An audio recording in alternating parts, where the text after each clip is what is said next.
Well, it's been a while since I've done a garden tour. So we're at the end of May and hey, we've had a lot of birthdays. We've had company out of town. I've been working really hard in the garden. There is Sweet Daisy with 2 bells on so she doesn't kill anybody. Sarah Bear is guarding the troops. There's a lovely white rose bush that I bought me that we're going to plant right there soon. We had a lovely garden party here for my daughter-in-law who is having our first grandchild. Super excited, little girl. So we did a lot of brushing up of the yard. We planted a lot of seed. That's some flowers. Each of the girls had some money that they were allowed to spend however they wished. This is the last of the basil that'll be going in soon. I've gotten quite a bit of it I just planted all over the garden. So this is just a mix. But this right here is the prized one this year. I planted 2 of these already. But these are called leaf basil. And they'll get bigger than your hand when they're at maturity. So you can use them like as lettuce wraps. And these are the last of the tomatoes that I started the first week of April in my greenhouse. They're about, I don't know, 3 inches high.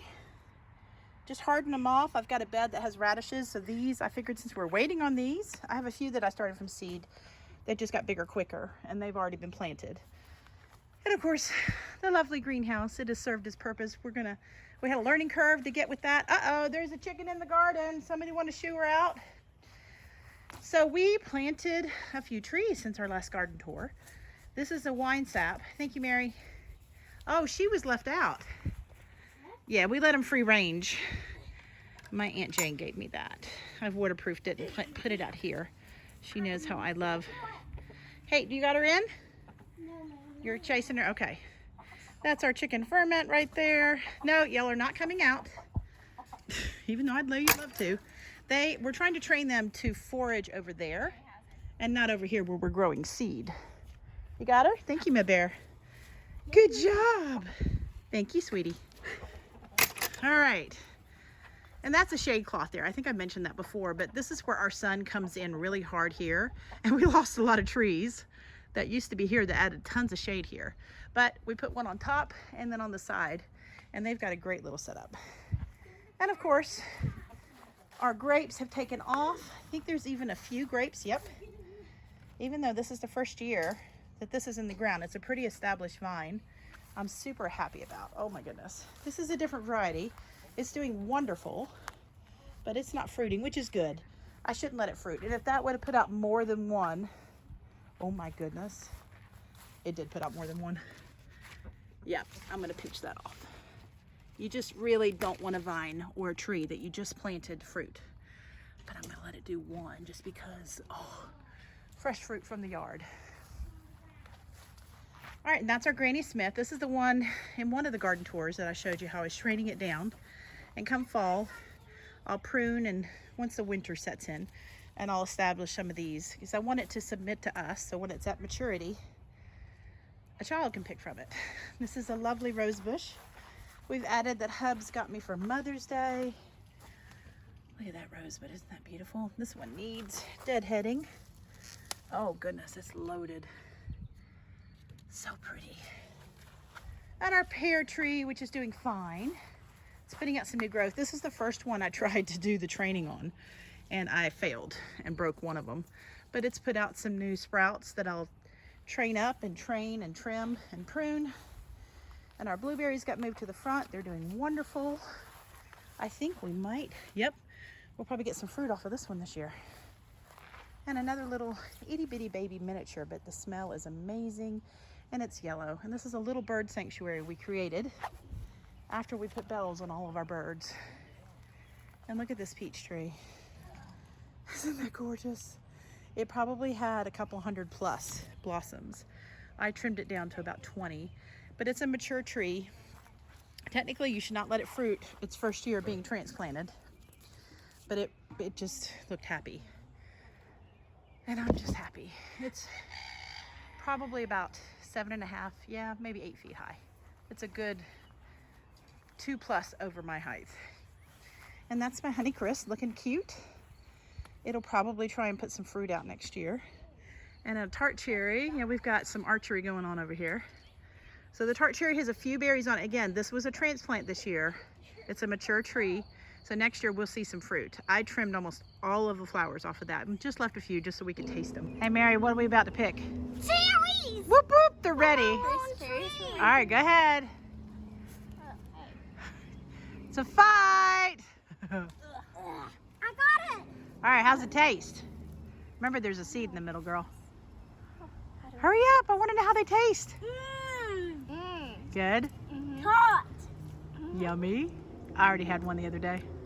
That's how I knew they were ready. Keith? Oh, good Lord. It's called a tart cherry tree for a reason. He needs, that's why I gave you the strawberries. Did you already eat those?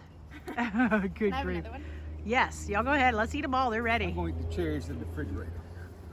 They're sweet. These are the tart. You know what? The tart ones are better for you. All right, somebody put one in my hand. Do you want this one? Yes. The seed came out with it. Did it? Yeah, these come off way better than. Oh, yummy. Yeah, it did. The seed came right off with it. Uh-huh. Yum. We're better than store-bought. Girl. Yum. All right, sign it off. Bye. Bye. And here we go. Let's see what's going on in the garden. So needless to say, we have been busy. The strawberry bed has nourished us for the last 3 weeks. I don't think there's anything red on there right now. Let's see. There's a few that are orange. But as you can see, they're just everywhere. The girls, Mary especially, she is the strawberry. Oh, look at that one. Okay, let's see if I can get a close up. Look at that color. Isn't that gorgeous?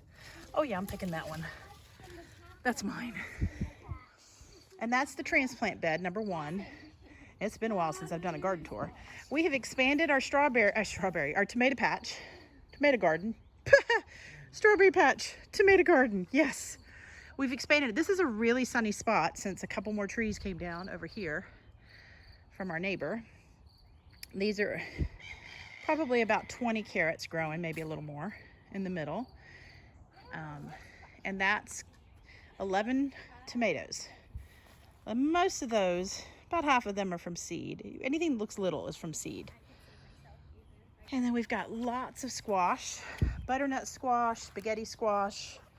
That is actually, I moved that one over here and I'll show you where that one's from, but that's a white squash or a patty pan.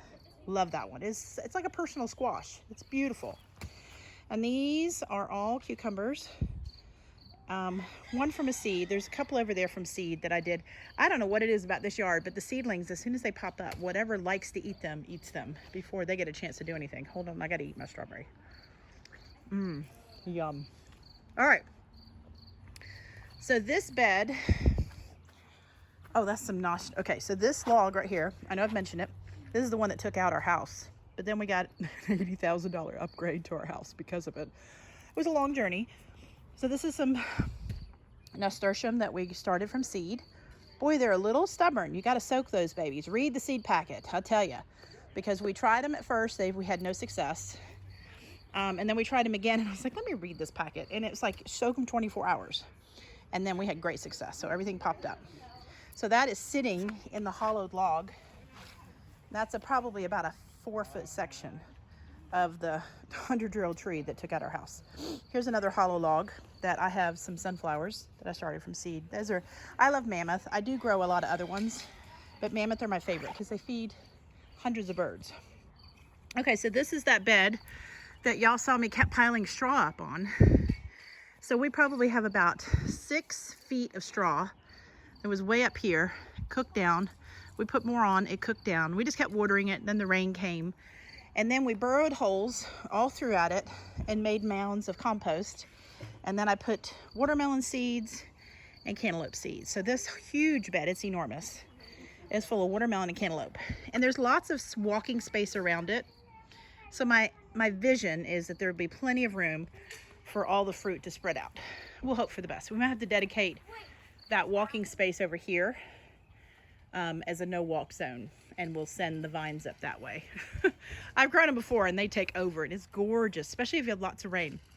So here's some cucumbers here and the squash in there. That's some blackberries. We've been eating off of that since we planted it last year, and there's tons of berries on it now and flowers. They're beautiful. Let's get a close-up of that beautiful flowers.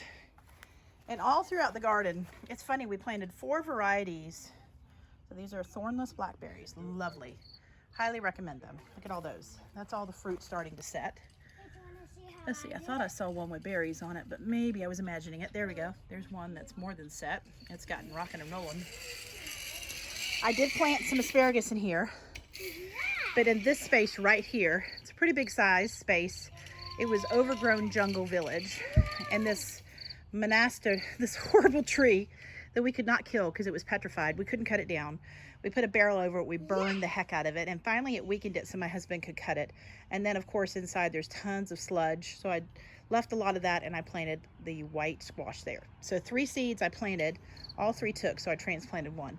Because you know, honestly, 1 squash of 1 variety could almost provide for a whole family. All right, so over here in this jungle we had chocolate and peppermint mint. So we had a chocolate variety, the ones that you see that are kind of darker. The stems are darker. So I transplanted a ton of it, and squash you pretty much can't kill. So all the transplants took. So there was no mint in this bed. There was a sage that did really well, and I transferred that to the front bed. So I wanted this to be like just a little mini asparagus bed. Did totally fine. And I think the asparagus survived, but I'll be honest with you, I'm probably gonna have to transplant them next year because all the mint moved in here. And I mean, this is kind of funny, but look at this right here. This mint was so determined that it was going to survive that it came up inside of that trunk. I don't know if you can see. I should take a picture of that. Isn't that impressive?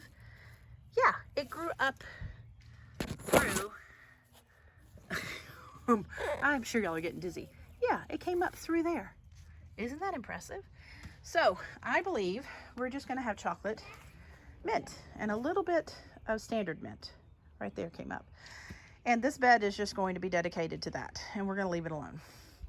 That's a little bit of cilantro. It's about to go to seed. Always let your stuff bolt and leave it alone, because if you leave it alone, let it bolt, cover it with mulch, you will get free cilantro out of that. So even though it's an annual, not a perennial, the seed, when it bolts, it makes seed, and that's coriander seed, which you could eat. Or you could just let it go back to the ground, and next year this is going to be a perpetual cilantro spot when you do that.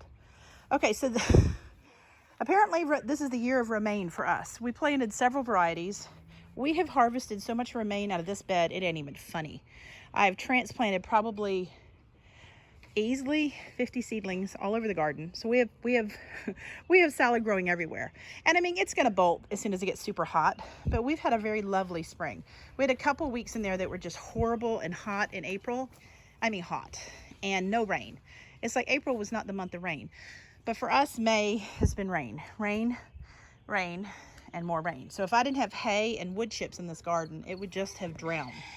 But when you mulch, your mulch saves you, and it saves the rain for later. So this is cut and come again. So this is just romaine, even though we planted 3 different types. The romaine's what took, and my daughter planted it, so you can just see how thick. Like, that's a spot I have not thinned. But you can see all the spots I have thinned and transplanted. And actually, there was only 2 rows of romaine, but this has become a romaine bed because I transplanted so much of it. I was like, well, we're gonna get all the money we can out of that 1 packet of romaine that apparently she planted the entire thing. So, you know, it was cold, it was dark. We've never done so much direct sow as we did this year. Okay, so now this bed right here is a new bed. We burned it first, and as you can see, I had a water hose with me. A little bit of hay laid against that, and that happened in a matter of 15 seconds. So I watered it down right away, but it burned and burned, and then we put cardboard down to get rid of, you know, to let it compost, because we're trying to compost what's under it, because there was like a forest of all kinds of crazy back here. So, and then we put about 4 or 5 feet of hay and let that cook down. So that's now cooked down. I know you can't see the depth, but it's probably about 6 or 8 inches deep. And then I burrowed holes in it, 8 of them.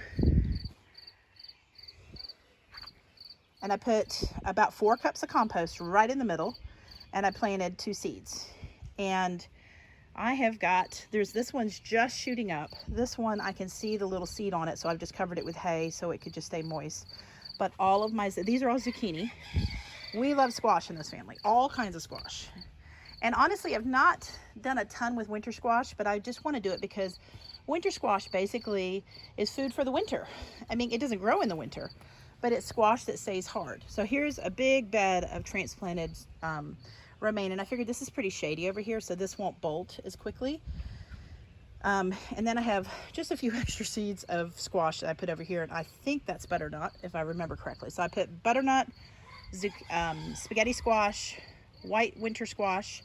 Then we have, of course, yellow squash. All right, now this is my greens and things bed. So this is one of my favorite beds in the garden. It was one of the first ones I made last year when the trees went down. So, and underneath all of these beds, there's only a few beds in the garden that are not hugelkultur underneath. And if you don't know what hugelkultur is, look it up. It's worth looking into. Or write me a comment. I'll put you a link of something that's interesting. But this bed is gorgeous. Now, last year, I planted this from things that I had started under grow lights, but we didn't do grow lights this year. We did everything in the greenhouse, or we did direct sow. So this is a direct sow bed, and I had helpers. So it's a little bit hodgepodgey, and we've transplanted a lot, but I love purple bok choy. I love all bok choy. And we've got Swiss chard, rainbow Swiss chard. We've got a good bit of Russian kale in the middle. I'm trying to think what else we got in there. We got some celery back there in the corner. I did not grow that from seed. That's really tough to grow from seed. And then a few broccoli at the back my brother gave me that he had gotten from a farm. They're looking good. They're nice and happy.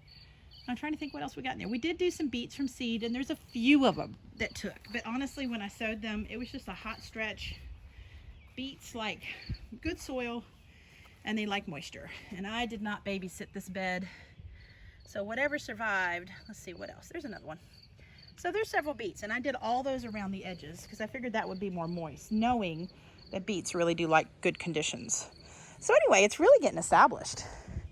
I think it's really pretty. But my bed last year looked a lot more gorgeous. It looked picture perfect. I'll have to put a picture of that in this video. I'll get Rachel to edit it and pop that in at some point. But it was picture perfect, I'll be honest. But this one's going to be lovely too. It's going to fill in. It's filling in really nice. We had a really lovely rain this morning. Okay, so this is original #1 tomato bed. Now that one now is now #1, and that one's all planted. And anything that you see it's small, those are ones that I grew from seed, and they're just favorites. Some of them just because I had a late start this year. I did buy some plants that were already grown because I had some that did not want to pop up. Like I said, we had a learning curve in the greenhouse. It was mainly, the floor is not even because it's dirt. So I had, wherever it was tilting down, even just so slightly, those drowned and they just rotted. These are chives that came back from last year. We have eaten the heck out of these. And we had some lovely blossoms on them too. We ate those too. This was a pea bed. A few of the peas did good. We transplanted some, and the rest we're just letting them grow up here. And then we took those, and that's what I used to make the extra tomato bed over there. All right, let's see what's else going on. After a rain is a great time to weed. That's what I do. And really, honestly, when you hang out with the Lord, it's like rain on your heart. Weeds come out. Sin comes out. It's really easy to purge things when you've been in his presence. So yeah, that's what gardening is for me. It's like I come out after it's rained, and it's refreshing to my heart. But it's a great time to weed after it's rained. And in your heart and your time with the Lord, it's a great time to weed after you've been in his presence. And honestly, he's so kind. He just loves to get anything that clogs up your relationship with him out. So, you know, that's what he does. He's a good father. He's a good son, the Savior, and a good Holy Spirit that dwells with us continually. He dwells with us. All right, so these are going to start getting trained. They're starting to flower. This bed got planted, probably 3 weeks ago. The week that it was safe to plant, I planted it. I'm usually a risk taker, but last year I babysat tomatoes like crazy and about wore myself out. So this year I was determined I was not going to do that. But let me tell you a few tricks on tomatoes. If this is your first time to garden, I love to teach. It's my favorite. See, that one's already got a tomato on it. Isn't that lovely? Let's see. Hopefully I put the tag, because this is definitely not one I grew. Let's see what this is. Oh, glory to God. If you've not grown a sun gold, do it. you will save the seed and you will grow those from now on. All right, so you see flowers. Now I have lots of pollinators because I have planted marigolds. I've got my arugula that's going to seed. It's flower village in this yard. So the pollinators love my yard. But tomatoes, if you just, when you go by, just give their flowers a little tickle, you are pollinating your tomatoes. And you see that right there? That's either you can leave it for another week and break it off and put it in the ground right next to your tomato plant, sink a hole, make sure it's good and wet, and you will grow a plant start of the same variety. So free tomatoes for your friends, you know what I'm saying? Because, you know, once your bed is established and planted, you're not gonna add any more. I'm not. But when that gets a little bit bigger, I'm gonna pinch that off and put it in the ground. And I will share that with a friend, especially people that are new to gardening. Okay, now, I'm not gonna do 2 of those. I'm only gonna do 1. I'm pinching that off. That's considered a sucker. And see, it's in the middle of a V. See, that one's in the middle of a V. So that's the one you want to pinch. Yeah, this one's looking good too. Now, I've already gotten a lot of my suckers, and I've already actually transplanted. Let's see. I don't know where it is. And I didn't babysit it, so it may not have survived, but I'll take a peek at it. But I transplanted a couple already that were suckers. So, but let's see, this one, let's go ahead and help the suckers out here because we just had a good rain and they'll pop up in no time. So there's your V, and you just pinch it off and drop it. You don't want it to get too big. When they get big, then you want to pinch, you want to use scissors. And these flowers are just starting to pop open. So give them a little tickle. That's another one I grew from seed. So they're tiny and they're happy, that's for sure. All right, so now this one is not quite a dedicated bed to Jerusalem artichoke, but pretty much when you plant Jerusalem artichoke, wherever you plant it, you need to just consider that bed never again to be anything else. You cannot kill it. But the good thing is, it is so chock full of nutrition. There are amino acids in there that you can't find in any other plant. I mean, it's so concentrated for nutrition, it's not even funny. And it will get about 20 feet high, and it will put out the most gorgeous yellow flowers. And once the flowers die back, it's time to harvest. And then you'll take all those canes and you can do whatever you want with them. They'll be woody canes by then. It's kind of like sunflowers. Except for the flowers, not where the fruit is. The fruit is under the ground. And they're really knobby and white. They look like a rhizome, kind of like turmeric or ginger. I'm not positive they're a rhizome. I'm not the heady gardener. If you need a heady gardener, run over to Roots and Refuge. She does all the research. She's amazing. But I'm a wing it and fling it gardener, and it still works, you know what I mean? So anyway, I have planted a few other things. So you remember I told you that salad has been transplanted everywhere. So we have romaine for the summer until it bolts. And I actually, every year, I juice turmeric, if you've seen some of my videos. If you haven't, check out my playlist. But every year I plant one, and it always grows, and I harvest about 2 cups of turmeric out of one plant. If I could let it go the full 9 months, and actually I have a greenhouse, so I'm going to try to transplant it to the greenhouse this year and see what happens, right? So anyway, I buy it 5 pounds at a time. All right, so potatoes. We are rocking and rolling with potatoes, and boy, this is a little long, but I'm going to go with it. We haven't done a garden tour in a while. So I'm going to come down to this end. Now, these were the last ones to be planted of all of my potatoes. And all of these are ones that were from Seed Potatoes Organic Certified. Now, I don't think it's because they were Seed Potatoes Organic Certified and came in the mail that they're taking longer to take off. They were planted last, but not by much, like maybe, I would say maybe a week. But these are easily half the size of all the rest. But as you can see the ones with the purple blush? Isn't that pretty? Those are blue or purple potatoes. There's quite a few. This one's starting to flower. Now I'm about to backfill this with hay, and I'm giving everybody a big wallop of some compost tea. And the compost tea is coming from horse manure compost, so it's pretty funky. Nobody does this but me. So this bed covers the full length of my garden. It's about 50 feet. This is a beautiful flowering red peach. The blossoms were breathtaking. They dropped all their fruit, which is fine. It's a young tree. It's only 2 years old. But it's a gorgeous blossom. It's so fragrant, it's not even funny. I cannot wait to eat the fruit of that one day. So this actually is a red potato. Look at the pretty blossoms. And you kind of can tell by the stem a little bit. See the little bit of redness there? That it's a red potato, but it doesn't really matter. When you dig them up, you know what you got. And then from here on are golden potatoes. Now these all got, if you could smell this, you would run away. It doesn't smell that bad because it's composted. It's like 1-year-old composted horse manure from a wonderful place, farm in a little beyond Overland Park. Anyway, we got a bunch of it because we had a lot of beds we established this year. So anyway, I just let rainwater get in. It was about a half a barrel left and it filled up. Actually, I'll show you what it looks like right now. I let it sit for a few days and cook and bubble. And then I have just been 1 bucket at a time taking it out, dumping it around my potatoes. You don't want it to touch your potatoes. It's not going to burn. I have done this probably 5 times this season. And you can tell the spots that I did a better job doing it with. I really think that's why these potatoes over here are doing really well. And then all you do is you backfill with your hay. I don't leave it open because then it smells. But I always backfill with hay and then you're good to go. And it just looks nice, prim and proper. And I've already done this end already. So this is how you do when you're doing a straw bale potato garden. I always start in compost, but this was about 4 foot high of hay and I let it cook down and then we backfilled it again a couple more times and let it cook down. Now hay is expensive. I would not recommend this if you're buying those little bales of hay.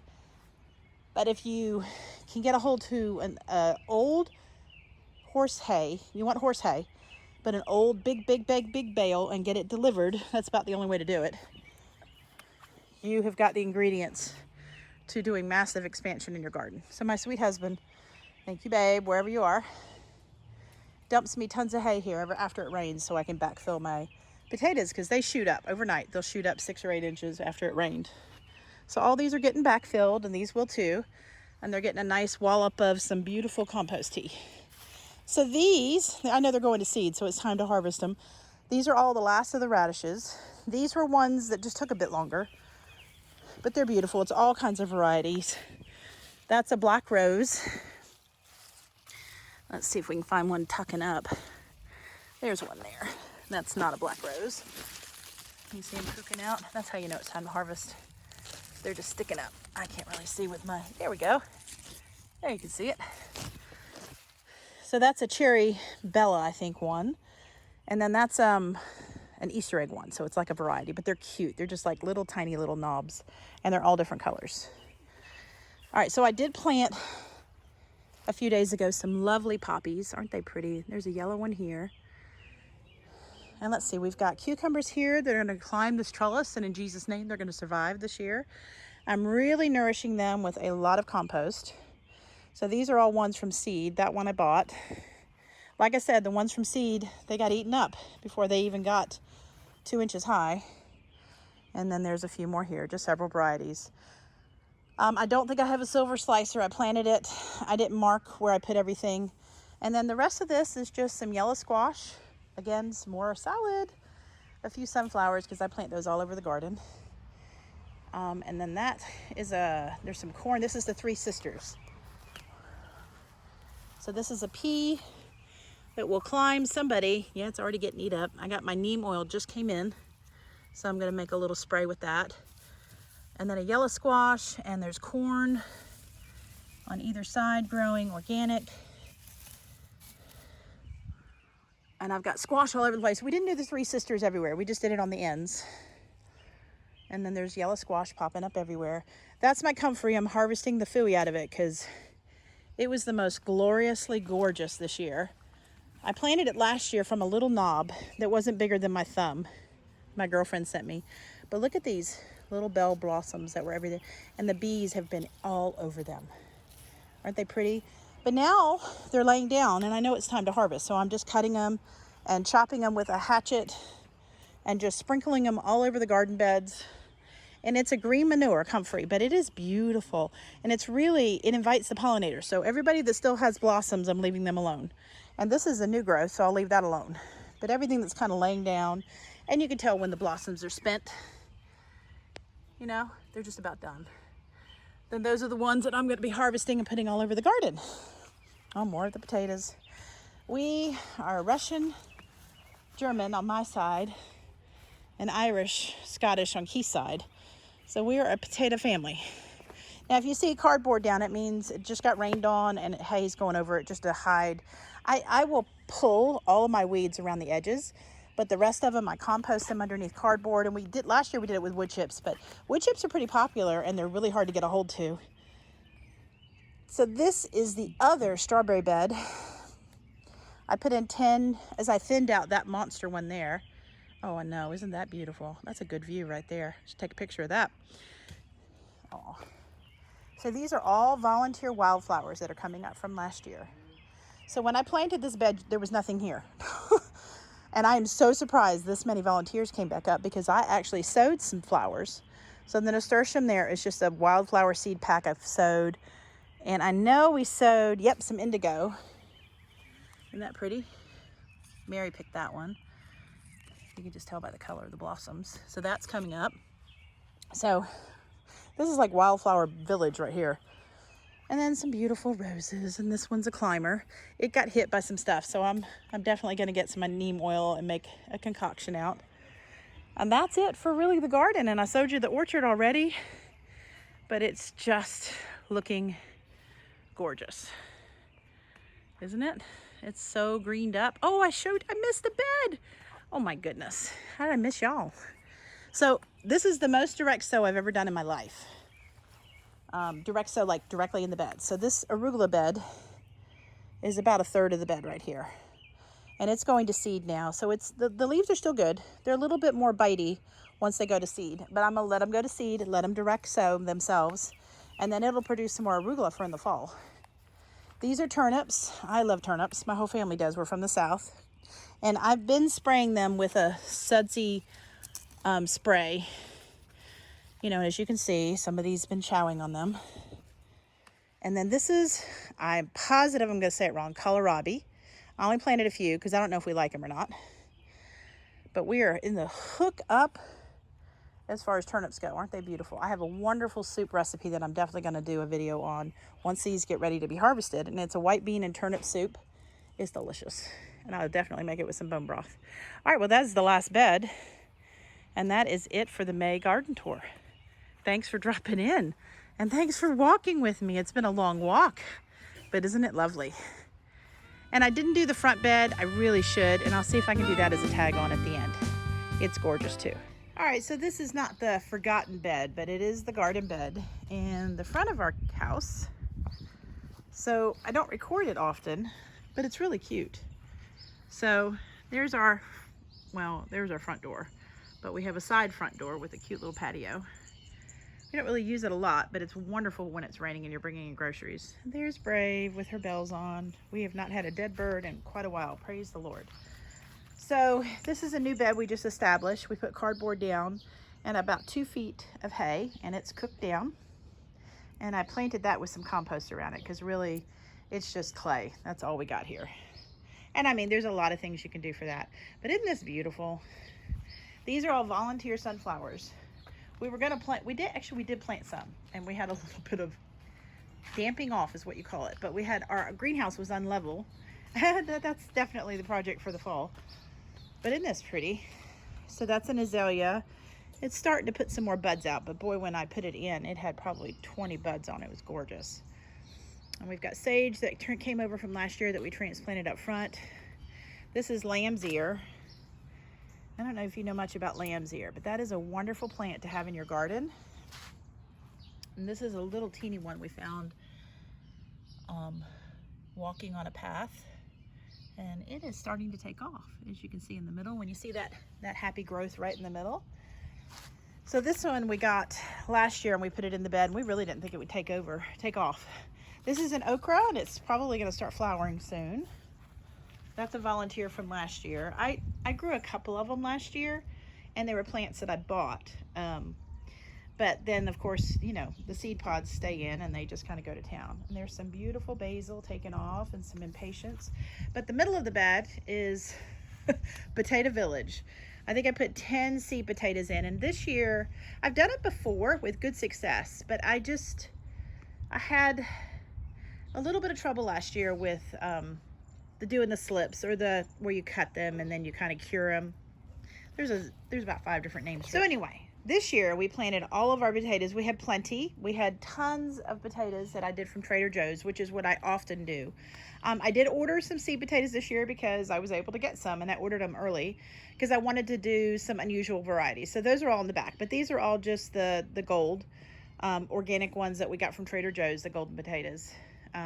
Klondike Gold, something like that. Anyway, gold potatoes, we love them. They're waxy, they're great for cooking, they're great for roasting in the oven. There's a little bit of parsley in here and just a few little baby rosemaries that are getting going. We've got green onions that we've planted all over the place that have just come from the kitchen. And this is some nasturtium. You can put them in your salad. They should start flowering soon. This one's probably about to put some buds out. I don't know. I've got a bunch in the back that I started from seeds, so they're way behind these. And then, of course, we got marigolds everywhere tucked in. That one I deadheaded. Oh, that one just... So that's the easiest way to get free marigolds. And marigolds are a companion plant. They help your garden. They invite the pollinators, and then they deter pests. So you just break the pot open, and I'm not left-handed. Let's see if I can do this. And then you sprinkle the seeds. And then what will come up is a bunch of little marigold plants. As a matter of fact, there's a bunch already coming up right here. We're from seeds. Oh, no, those aren't. Those are, oh, yay, cilantro. Wonderful. I put cilantro seeds all over the garden. That is so happy. Okay, so yeah, so we're going to weave some marigolds in there too, but there's cilantro seeds all over, and I do that where I just plant them every couple weeks. I just put seeds everywhere, and then I do it again, and I do it again. And then pretty much, this is only our 2nd year in this garden, in this house, in this property. So pretty much next year I will not have to plant cilantro because all the seeds will overwinter, and wherever they are, I will mulch them. And the seeds will they'll just come back. I mean, they're not perennials per se, but anything that seeds itself, it comes back if you leave it. And some people are really tempted when something goes to flower to pull it, but I highly recommend letting volunteers come back, because volunteers they're following nature. They're following the way they're supposed to do it, the way the good Lord designed them. So anyway, that's our front garden bed.